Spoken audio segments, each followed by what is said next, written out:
ये आपका स्वागत है। मैं विवेक बिंद्रा, मोटिवेशन स्पीकर और बिजनेस कोच। आज बात करूंगा अमर शहीद भगत सिंह की। 1907 में इनका जन्म हुआ। लयालपुर नाम का गांव लाहौर में पड़ता था, आज जो कि पाकिस्तान में है। मां विद्यावती कौर, पिता किशन सिंह। बचपन से ही जो लाहौर में एक स्कूल था जो कि ब्रिटिश सरकार का, ब्रिटिश हुकूमत इंफ्लुएंस स्कूल था, उसको ज्वाइन नहीं किया। दयानंद एंग्लो वैदिक पद्धति के द्वारा जो स्कूल, जिसको आजकल डीएवी बोलते हैं ना, दयानंद आर्य समाजी माहौल में पढ़ना इन्होंने चुना। शुरू से ही इतना पढ़ाई में तेज, इतना तेज कि बचपन भर में इन्होंने लगभग 50 किताबें स्कूल टाइम में पढ़ डाली, जो कि अपने स्कूल से अलग किताबें थी। पॉलिटिकल रिफॉर्म, सोशल रिफॉर्म, किसी भी प्रकार के इकोनॉमिक रेजिम पर जो किताबें, इनका बड़ा इंटरेस्ट था। जो एकाकी की भावना थी ना भगत सिंह में, वो सीखना चाहिए। एकाकी की भावना, सिलेक्टिव लिसनर थे, हर जगह खड़े नहीं होते थे, उठते बैठ, दीगर आजादी आजादी आजादी आजादी, ये भावनाएं दिमाग में बचपन से घुस गई। छोटे थे, 1919 में अप्रैल 13 को जलियांवाला बाग कांड हुआ। बस इतने छोटे समय 11-12 साल के 40 किलोमीटर दूर पैदल चले गए। उसी जलियांवाला बाग में पहुंच गए। वो आवाजें कौन रही थी इनके दिमाग में, जो वो लाशें थी, वहां पे कितने लोग चले गए। काफी लोग तो वहां पास में पड़ा कुआं था, उसी में डूब गए, उसी में कूद के छलांग मार के, क्योंकि जनरल डायर ने जो गोलियां मारने का सबको आदेश दे दिया। कहते हैं कि आज भी उस कुएं से पानी निकालो तो उसमें रक्त की बूंदें मिलती हैं आज भी। ये वहां से खून से भरी मिट्टी को बर्तन में डाल के लिया एक बोतल में, और घर में लाके इतने सुन्न हो गए। तो छोटा सा बच्चा है, क्योंकि इसके दिमाग में ना वो घुस चुका था। इसकी बहन ने पूछा, क्या हुआ, बता दे क्या हुआ, इतनी देर से क्यों आया। ये बोला, ये खून मेरे उन शहीदों का है, देशवासियों का, जिसका मैं बदला लूंगा, अंग्रेजों को मार भगाऊंगा। जब इनके पिता खेती किया करते थे ना, बोले आम की गुठली क्यों बोई, पिता से पूछते थे। पिता कहते थे, बेटा आम लगेंगे, पेड़ लगेगा। ये कहते थे, ठीक है जी, मैं बंदूक बो दूंगा ताकि बंदूकों का पेड़ लग जाए। इतने छोटा सा बच्चा क्या सोच रहा है, कहता है कि मुझे बंदूक इसलिए चाहिए ताकि अंग्रेजों को भगा दूं। 1920 के आसपास गांधी को देश से बहुत ताकत, बड़ा सहयोग मिल रहा था। गांधी उस समय पावरफुल आवाज बन चुके थे देश की, जिन्होंने आम जनता की आवाज को उठाया। अहिंसावाद, वो क्या कहते हैं, मुझे लड़ना नहीं है, लड़े बिना अंग्रेजों को, गोरों को भगा दूंगा। नॉन कोऑपरेशन मूवमेंट चालू किया। ये नॉन कोऑपरेशन मूवमेंट आपने इतिहास हिस्ट्री में जरूर पढ़ा होगा। क्या कहते हैं, असहयोग आंदोलन, गोरों का लाया, गोरों का बनाया। जो कुछ रिजेक्ट करते जाओ, रिजेक्ट करते जाओ, रिजेक्ट करते जाओ, पागल होकर चले जाएंगे देश से। गांधी बोले, शांति से करा दूंगा इस काम को, और पूरा देश मान गया। उस समय बड़े प्रभावित थे शहीद आदम भगत सिंह, उनके विचार से, वो भी ज्वाइन कर गए। उन्हीं दिनों चौरी चौरा नाम का एक स्थान, जो कि गोरखपुर में, बिहार के नजदीक आज भी पड़ता है, वहां पे 1922 में, उस समय 14 साल के रहे होंगे भगत सिंह, 1922 में इन्होंने एक पुलिस थाने के सामने जोरदार प्रदर्शनकारियों ने शोर मचाया। वहां एक बाजार में अंग्रेजी शराब बिक रही थी, अंग्रेजी कपड़े बिक रहे थे। वहां इन्होंने शोर मचाया कि गोरे वापस जाओ और ये कपड़े और शराब की बिक्री बंद करा दो। और जो वहां का जमींदार था, अंग्रेजों से इंफ्लुएंस था गोरों से उस समय, उस जमींदार ने गुप्तेश्वर सिंह नाम के थानेदार को रिक्वेस्ट किया, भाई ये बंद करा दो, मेरा धंधा खत्म हो जाएगा, इसको बंद कराओ। और चौरी चौरा में तभी पुलिस वाले बाहर आ गए, उन्होंने हवाई फायरिंग करी, बोला बंद करो इस आंदोलन को। ये बोले, हम क्या कह रहे हैं, हम तो कुछ नहीं कह रहे, हम तो कह रहे हैं हम केवल अंग्रेजी सामान नहीं खरीदेंगे, शराब नहीं खरीदेंगे, कपड़े नहीं खरीदेंगे। लेकिन गुप्तेश्वर सिंह माना नहीं। अच्छा, भीड़ 4000 लोगों की थी। वहीं गुप्तेश्वर सिंह ने कई गोलियां हवा में चलाई, ये नहीं माने, उन्होंने 2-4 को गोली मार दी। वहीं 2 प्रदर्शनकारियों की वहीं मृत्यु हो गई। भीड़ और आग बबूला हो गई। गुप्तेश्वर सिंह ने हवा में और कई गोलियां चलाई, बोला मार दूंगा। फिर सामने गोलियां चलाई, वहां के दरोगा थे ना, वो उनको तो करना था। और जब गोलियां चलाई उन्होंने, 3-4 लोग जैसे ही और मरे। इतने में ये तैयार नहीं थे दरोगा, इनकी गोलियां खत्म हो गई, भीड़ आ गई। और भीड़ ने जब इनकी गोलियां खत्म हुई तो उनको मारना शुरू किया, पुलिस वालों को। और मारते मारते ये भगा के उनको थाने में ले गए, थाने को आग लगा दी। कई 17 पुलिस कर्मियों की उसी थाने के अंदर मौत हो गई, आग के नीचे जल गया। और वहां पे गांधी को बहुत आहत हुई।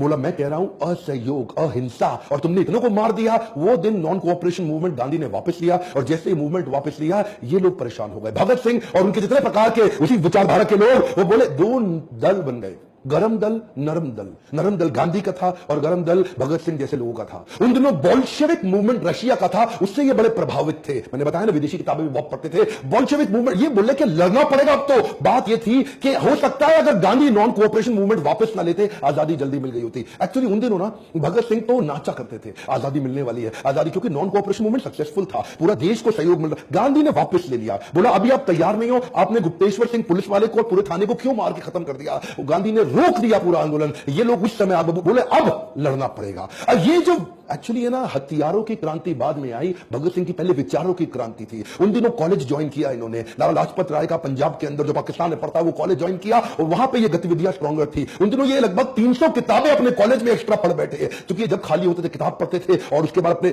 एकाकी की भावना से स्पीड आती है, ध्यान दीजिए, कम ऑन, लर्निंग क्या है, एकाकी की भावना से। इसीलिए तो शहीद भगत सिंह ने 23 साल की उम्र तक वो सब कर दिया जो आज लगभग 90 साल के बाद भी हमको याद कर रहे हैं। 1924 में ये लगभग 17 साल के थे, मां ने शादी की तैयारी कर दी। ओए बेटा शादी कर लो, ओए कुड़ी बड़ी सोनी है, ओए बेटा शादी कर ले, तेरी रोटी खवाएगी, ओए शादी कर ले, तेरा ध्यान रखेगी। मां बोलती रह गई और ये क्या बोली, दुल्हन मेरी दुल्हन नहीं होगी, आजादी ही मेरी दुल्हन होगी। रातों रात चिट्ठी लिख के भाग गए। मां रोती थी, अकेली पड़ गई। क्यों ऐसा होता है कि भगत सिंह की जब बात हो तो हम चाहते हैं पड़ोसी के बच्चे के घर पैदा हो, अपने घर पे सब कुछ छोड़ के ये वहां पंडित आजाद की टीम को ज्वाइन कर लिया और जाकर क्या बोले, अब एकाकी की भावना। जानते हैं शुरू में तो बचपन में बड़े एक्साइटमेंट बना करते थे, कुश्ती लड़ते थे, अभिनय का शौक रखते थे, लेकिन एकाकी की भावना के चलते 1925 में इन्होंने, अभी 18 साल के हुए थे, काकोरी कांड की तैयारी कर ली। काकोरी कांड को उन्होंने सफल बनाया, पैसे की जरूरत थी, अंग्रेजी खजाने को लूट लिया और लूटने के बाद अच्छा पकड़े गए, उसे पकड़े गए अशफाक उल्लाह खान और राम प्रसाद बिस्मिल, इन दोनों को फांसी हुई। 2 शहर सवारों को जब फांसी की सजा सुनाई, ये लोग टूटने के लिए नहीं बने थे, ये तोड़ने के लिए बने थे। राम प्रसाद बिस्मिल की वो याद आ गई इनको बात, सरफरोशी की तमन्ना अब हमारे दिल में है, देखना है जोर कितना बाजुए कातिल में है। क्या मतलब, सरफरोशी, कटा लूंगा अपना सर, ये मेरी तमन्ना है, और तेरी बाजू में कातिल दम कितना है, मेरी तमन्ना ज्यादा बड़ी है गला कटाने की कि तेरी बाजू में ताकत कितनी है, वो आके देखते हैं। ये तुम्हें सुना तो होगा, मतलब पहचानिए, ये इसको बोलते हैं विचारधारा। सरफरोशी की तमन्ना, अपना गला कटा लेने की तमन्ना, वो ज्यादा बड़ी है कि तेरी बाजू में जोर मेरी कत्ल करने का बाजुए कातिल में है। दशहरा ग्राउंड में चले गए, लिखने में बहुत तेज हुआ करते थे उन दिनों, पत्रिकाओं में, अखबारों में ये लेख लिखा करते थे सोशल रिफॉर्म्स के बारे में, अंग्रेजी हुकूमत के खिलाफ, कभी अपने नाम से कभी बेनामी लेख लिखा करते थे। और ये वहां जाके पर्चे बांटने लगे। दशहरा ग्राउंड में हजारों की भीड़ होती है, अपनी टीम तैयार करनी है, इनको लोग जोड़ने हैं, अंग्रेजी हुकूमत के खिलाफ पर्चे बांटते पकड़े गए, वहां बम फोड़ के भागने लगे, फिर पकड़े गए। और इस बार इनसे, अच्छा कोर्ट जानती थी कि इसको छोड़ना नहीं है, पुलिस जानती थी अंग्रेजी हुकूमत छोड़ना नहीं है। जब बेल की बात करी 60,000 रुपए मांग लिए। ये 60,000 रुपए थोड़ा सा मैं चाहता हूं आज व्यूअर्स को कि विजुअलाइज करो, आज के 60,000 रुपए नहीं, 90 साल पहले के 60,000 रुपए। कितने कितने खेत बेच के वो जमानत देके इनको बाहर निकाला, ये अगली तैयारी में लग गए। 1928 में जब लगभग 20 साल के थे, लाला लाजपत राय, जो कि थे तो उनके गुरु के समान, लेकिन विचारधारा में फर्क था। लाला लाजपत राय नरम दल के थे, ये गरम दल के थे। उन्होंने ये कन्विंस कर लिया कि साइमन कमीशन के खिलाफ हम नारेबाजी करेंगे, लाहौर में ऐसी नारेबाजी करेंगे कि साइमन कमीशन वापस जाओ, वापस जाओ, वापस जाओ, बिना हथियार के करेंगे। ये लाला लाजपत राय के कहने पे आ तो गए, लेकिन वहां पुलिस वालों ने इन पे इतना लाठीचार्ज किया, इतना लाठीचार्ज किया, लाला लाजपत राय की कोई चोटें आई और उसके बाद अस्पताल में उनका इलाज के दौरान देहांत हो गया। वो बोले थे कि मेरी मौत ब्रिटिश सरकार की ताबूत पे आखिरी कील साबित होगी। भगत सिंह, राजगुरु, जयगोपाल, चंद्रशेखर, हालांकि ये लाला लाजपत राय को पसंद नहीं करते थे विचारधारा में, लेकिन उनकी मौत से आहत बहुत हो चुके थे। बोले पिता समान है हमारे, इनकी मौत का बदला तो लेना पड़ेगा। जेम्स स्कॉट, जिसने ये मारने का आदेश दिया था, उसको गोली मारेंगे अब हम। चारों ने तैयारी कर ली, वहां कोतवाली के सामने लाहौर में चारों ने अपनी अपनी जगह बना ली और स्कॉट के बाहर निकलने का थाने से इंतजार कर रहे थे कि गोली मार के भागेंगे। उसको गलती हो गई, स्कॉट की जगह डिप्टी सुपरिटेंडेंट ऑफ पुलिस उस समय सॉन्डर्स, वो बाइक से निकला और राजगुरु ने उस पर गोली चला दी। एक गोली मारी उसको, यहां भगत सिंह भाग के आए, 3 गोली सर में और मार दी, इंश्योर कर दिया खत्म कर दे। पीछे से एक वही थानेदार हिंदुस्तानी था, वो भागते हुए आया था उस समय। बोला चंद्रशेखर आजाद ने, तुझको नहीं मारना चाहते, तू इंडियन है, वापस चला जावा। लेकिन क्योंकि वो पुलिस के इन्फ्लुएंस में ब्रिटिश सरकार के था, उसको भी गोली मार के ये भाग गए। डीएवी कॉलेज था वहां पे, उसकी बिल्डिंग के पीछे से, क्योंकि वहां इनकी चलती थी, छुपते छुपाते भाग के निकल गए। अब धरपकड़ चालू हो गई। इन्होंने क्या किया, अगले दिन, अभी यहां रुके नहीं, अगले दिन पर्चे लेकर लाल स्याही से लिख डाला, पूरे लाहौर पे चिपका डाला दीवारों पे कि हमने लाला लाजपत राय की मौत का बदला सॉन्डर्स को मार के उसकी हत्या करके ले लिया है। ये तो ब्रिटिश सरकार की बड़ी हाथ थी, उनका दिमाग अब हिल गया। अब उनकी बुद्धि टकरा गई कि भाई इनको पकड़ना है। ये लाहौर से निकलने वाले हर नौजवान पे नजर रखे हुए थे, एक इधर है, एक इधर है, इसको पकड़ना है। इन्होंने लाहौर से भागने की योजना बनाई। उस समय भगवती चरण वोरा की पत्नी दुर्गा भाभी, ये उनके पास गए राजगुरु और भगत सिंह, और उनको मना लिया कि वो इनकी पत्नी का रोल निभाए थोड़ी देर के लिए। और हालांकि सरदार थे, ये सिख थे, इन्होंने अपनी दाढ़ी मूंछ काटी और पगड़ी हटाई, बाल काट लिए और बढ़िया सी हैट, अंग्रेजी पोशाक पहनी, ओवर पूरा फुल लेंथ सूट पहना, टाई लगा के अंग्रेजों की तरह, और दुर्गा भाभी को साथ में अपनी पत्नी, और वहां पे जाकर के रेलवे स्टेशन पे पहुंचे। अच्छा, राजगुरु को उन्होंने नौकर बनाया, उसको सेकंड क्लास की स्लीपर टिकट दिलाई और खुद फर्स्ट क्लास एसी की टिकट ली, और वहां जाकर लगे रहे अंग्रेज ढूंढने में, लगे रहे। उस समय इनको पहचान ही नहीं पाया, इन्होंने पूरा चेहरा मोहरा सब बदल लिया, निकल के भटिंडा के रास्ते कलकत्ता की ट्रेन पकड़ ली और निकल गए। ब्रिटिश सरकार की मजदूर विरोधी नीतियों से ये बहुत दुखी थे, परेशान थे, उसके खिलाफ आवाज उठा रहे थे, ब्रिटिशर सुन नहीं रहे थे। फ्रेंच रेवोल्यूशन के दौरान 1893 में फ्रेंच असेंबली के अंदर भी लो इंटेंसिटी का बॉम्ब फेंका गया। उन दिनों ये किताबें पढ़ते ही थे, दुनिया भर में देख रहे थे कि आजादी के लिए क्या क्या चल रहा है। इन्होंने भी तैयारी करी, बटुकेश्वर दत्त को अपने साथ लिया, एक लो इंटेंसिटी का बॉम्ब तैयार किया और कुछ पर्चे लिखे वहां पे और अचानक वहां पे जाके असेंबली, सेंट्रल असेंबली में पहुंच गए, खाली जगह ढूंढी और वहीं बॉम्ब फेंक दिया। लो इंटेंसिटी का बॉम्ब था, किसी को नुकसान ना पहुंचे, धुएं का गुबार हो गया। पर्चे उठा के हवा में फेंके और हर पर्चे पे लिखा था, बहरों को सुनाने के लिए धमाका जरूरी है। क्या बोले? बहरों को सुनाने के लिए धमाका जरूरी है। और ऐसा धमाका, धुएं के गुबार में भाग के निकल सकते थे, चाहते तो चुपचाप वहां से चले जाते, लेकिन वहां गायब हो जाते, कोई पकड़ नहीं पाता। लेकिन जानबूझ के वहीं चिल्लाना, इनकलाब जिंदाबाद, इनकलाब जिंदाबाद, और जाकर अपने आप को पकड़वा दिया कि ले लो मुझको। ये एक ऐसा लड़का था, सबको जीना पसंद है और मौत भी सबकी आनी है। ये वो लड़का था जो अपनी डेथ को डिजाइन कर रहा था। ये चाहता था कि अब मुझे अंग्रेजी हुकूमत पकड़ ले, क्योंकि हो सकता है माहौल ठंडा होने वाला है। सोचिए, एक 21 साल का लड़का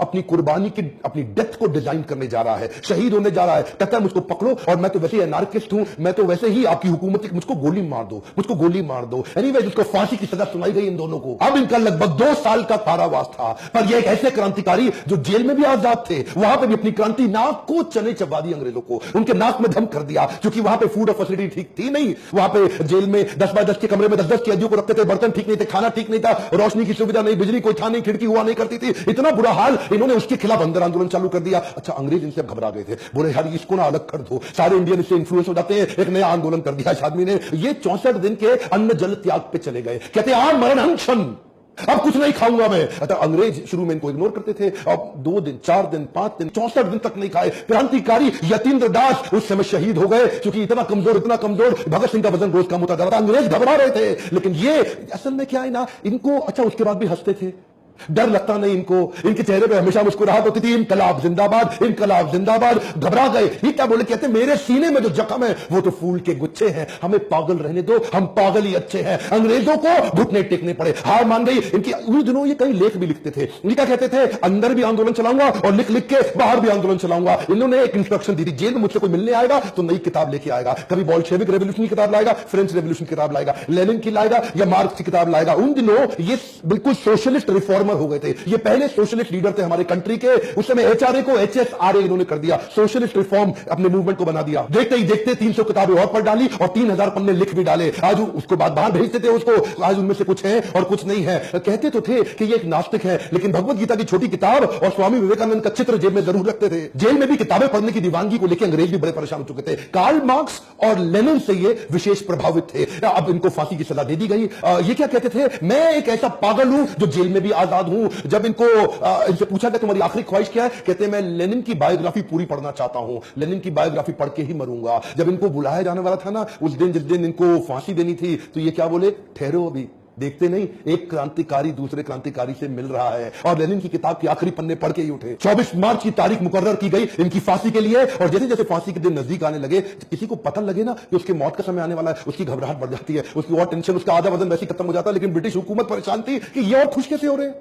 अरे ये इतने निडर, ये एक्साइटेड है। देश भर में इस तारीख की खबर फैलने से ब्रिटिश सरकार पे प्रेशर बन रहा था कि भाई ऐसा ना हो इनकी फांसी के दिन 24 मार्च यहां बड़ा दंगा हो जाए, ऐसा ना हो कि यहां आग ही लगा दी जाए। बहुत भीड़ आने वाली थी। ये पहली बार ऐसा हुआ कि फांसी का समय जो सुबह का होता है, केवल इन तीनों के चक्कर में 23 मार्च को अचानक आनंद फानंद में इनको रात को बुला लिया गया कि तुम्हें फांसी दी जाएगी। इन्होंने प्रेम से मुस्कुराते हुए बोला, भाई सर पे कपड़ा मत बांधना और हमारे हाथ मत बांधना। कुछ ऐसा हो सकता है क्या? उन्होंने बोला ठीक है हाथ नहीं बांधते, लेकिन सर पे कपड़ा तो बांधना पड़ेगा। ये मुस्कुराते हुए इनकलाब जिंदाबाद दोनों फांसी पे चूम के फंदे को गले पे झूल गए। गर्व है मुझे कि मैं ऐसे देश में जन्म लिया जहां अमर शहीद भगत सिंह आए थे। लेकिन मुझे दुख है कि आज भी कई मूर्ख बेवकूफ इतिहासकार अपनी हिस्ट्री की किताब उठा के देख लेना, इनको शहीद का दर्जा नहीं देते, इनको आतंकवादी उन्होंने लिखा हुआ है किताबों के अंदर। दुख होता है मुझे। हमारे गांधी को राष्ट्रपिता मानना मुझे कोई तकलीफ नहीं है। गांधी को राष्ट्रपिता, फादर ऑफ नेशन सब बोलते हैं, मुझे कोई तकलीफ नहीं। पर क्या भगत सिंह को हम राष्ट्रपुत्र की उपाधि दिला सकते हैं? 550 सांसद, 545। मैं चाहता हूं उन तक ये वीडियो पहुंचे, संसद में आवाज उठे कि भगत सिंह को राष्ट्रपुत्र की उपाधि घोषित की जानी चाहिए, भगत सिंह को ऑफिशियली शहीद का दर्जा दिया जाना चाहिए। आज भी अंग्रेजों की किताबों में इनको कमेंट बॉक्स में लिखिए और वीडियो को शेयर करिए, सही लोगों तक पहुंचाइए ताकि इस आवाज को उठाएं और क्यों ना हम इनको राष्ट्रपुत्र की उपाधि दिलाएं। मैं खुद अपने सारे ऑफिशियल सोशल मीडिया चैनल पर इस वीडियो को शेयर करने वाला हूं। आपसे भी रिक्वेस्ट करता हूं, भगत सिंह की मौत को, उनकी शहादत को बेकार मत जाने दीजिए। इस आवाज